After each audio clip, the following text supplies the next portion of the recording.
Welcome to Sweet Life Beat Life. We hope this video helps.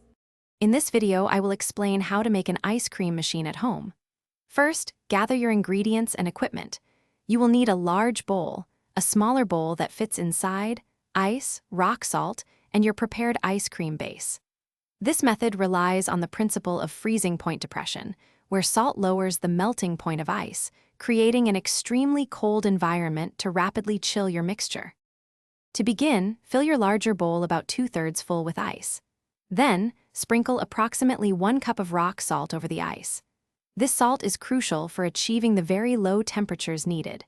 Next, carefully place your smaller bowl, filled with your pre-chilled ice cream mixture, into the center of the ice.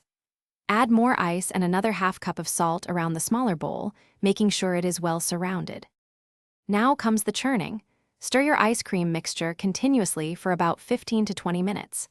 Use a spatula to frequently scrape down the sides of the inner bowl, ensuring all the mixture is evenly chilled.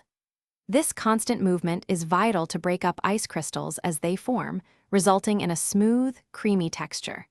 You will notice the mixture gradually thickening to a soft serve consistency.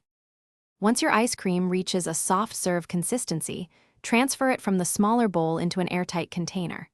For a firmer, scoopable texture, place the container in your freezer for at least 2 to 4 hours.